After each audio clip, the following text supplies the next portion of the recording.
আসসালামু আলাইকুম। দূরে কাছে দেশে বা বিদেশে যে যেখান থেকে আমার ভিডিওটা দেখছেন না কেন, আশা করি আপনারা সবাই অনেক ভালো আছেন, সুস্থ আছেন। আলহামদুলিল্লাহ আমিও ভালো আছি। আমি কলির লাইফস্টাইল ব্লগে আপনাদের ওয়েলকাম জানাচ্ছি। সকালে ঘুম থেকে উঠেই মনে হলো আজকে চা খাবো। তো চা ওখানে বসিয়ে দিয়ে পানিটা চলে আসছি। পানিটা গরম হতে হতে আমি এদিকে ঘরটা গুছিয়ে নেব। ছেলে এখনও ঘুমাচ্ছে, ও উঠলে তারপর ওর ঘরটা পরে গুছিয়ে দেব। তো এদিকে চাটা হোক। আজকে ডায়েটের ডিও রাখবো না, আজকে আমার চিট ডে, আজকে ডায়েট চলবে না। আজকে ওটাই খাবো যেটা আমার খুবই পছন্দের খাবার বা নাস্তা। মেয়েটা আজকে বাসায় নেই, নানুর বাড়িতে গেছে, বললো থাকবে, 1-2 দিন থাকবে। তো রাতে একদমই ভালো ঘুমটা হয়নি ওকে ছাড়া। তো কি আর করব, ছেলেটা তো ঘুমিয়ে আছে। শুক্রবার দিন হলে ওদের ছুটি, শুক্রবার না, ছুটির দিন হলে ওরা মানে 10টা-11টার আগে উঠবে না। কোত্থেকে যে ঘুম আসে আল্লাহই জানে। আমার তো শরীর ব্যথা হয়ে যায় তখন বিছানায় শুয়ে থাকলে। প্লিজ সবাইকে অনুরোধ, ভিডিওটার এই পর্যন্ত যারা আছেন প্লিজ একটা লাইক দিয়ে ভিডিওটা কন্টিনিউ করুন। আর ভিডিওটা যদি ভালো লাগে লাইক, শেয়ার, সাবস্ক্রাইব এবং কমেন্ট করতে ভুলবেন না। আপনাদের কমেন্ট আমি সবগুলোই পড়ি, রিপ্লাই দেওয়ার চেষ্টা করি। কমেন্টের উত্তর আমার খুবই ভালো লাগে। কমেন্টগুলো পড়তে আসলে অনেক মনে হয় যে অনেক বন্ধু পেয়েছি, যে কয়জনই হোক তাতে কি। মানুষের আসলে এখন যে আমাদের যান্ত্রিক জীবন, বন্ধুর অনেক অভাব। যারা আমার বন্ধু হয়ে পাশে আছেন সবাইকে অনেক ধন্যবাদ, অনেক ধন্যবাদ। 1 সপ্তাহ খাবার পর একদিন তো ডায়েট ছেড়ে দিলে সমস্যা নেই, কি বলেন? একটা দিন চিট করাই যায়। জীবন অনেক সুন্দর, আল্লাহের দেয়া নেয়ামত। সুস্থতা যদি থাকে তাহলে, কিন্তু শরীর যদি ভালো না থাকে তাহলে মনও ভালো থাকে না। দুইটা একটা আরেকটার সাথে একদমই ওতপ্রোতভাবে জড়িত। তো শরীর ভালো থাকলে মনও ভালো থাকবে।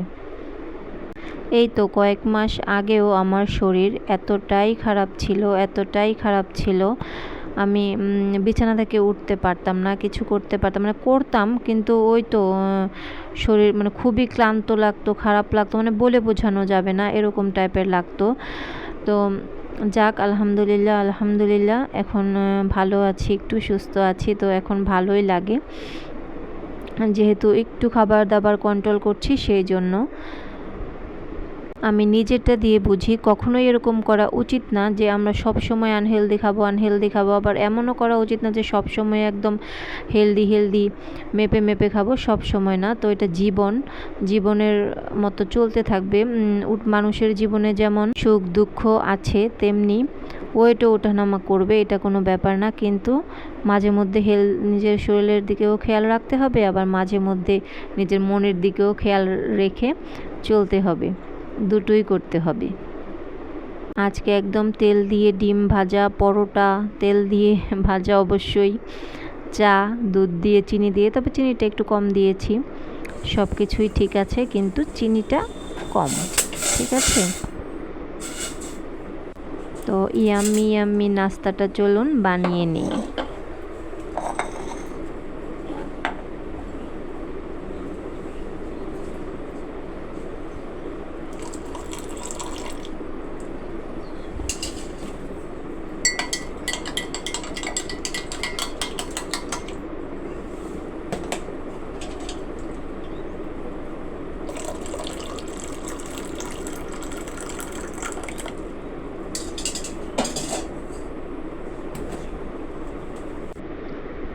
আচ্ছা, তো কে মানে আমার মতো এরকম একদম দুধ চা পছন্দ করেন বলবেন। আমার তো দুধ চা ভালো লাগে অনেক, তবে পরোটা দিয়ে ভালো লাগে বেশি। তো সকালবেলা যেহেতু বৃষ্টি, ছেলেকে আর উঠালাম না, আর উঠবে না, শুধু ডিস্টার্ব করে লাভ নেই।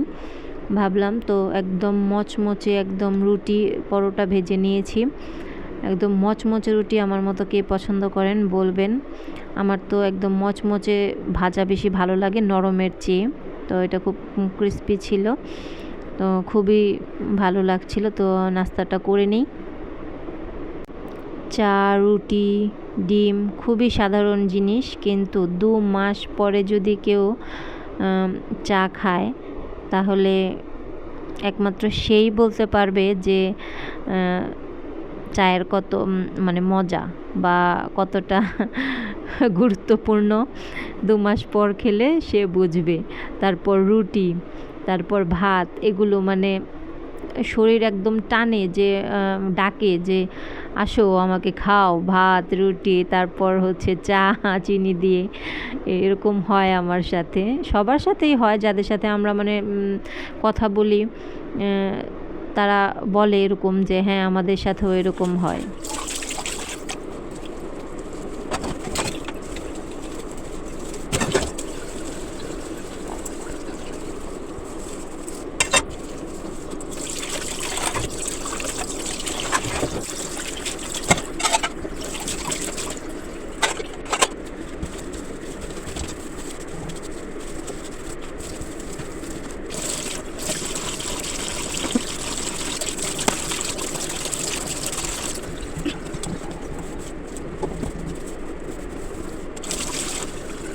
টাস্তা করার পর ওইদিকে আমি সব কিছু পরিষ্কার করে নিয়েছি। তারপর বিকেলের নাস্তা বানাচ্ছিলাম ছেলের জন্য।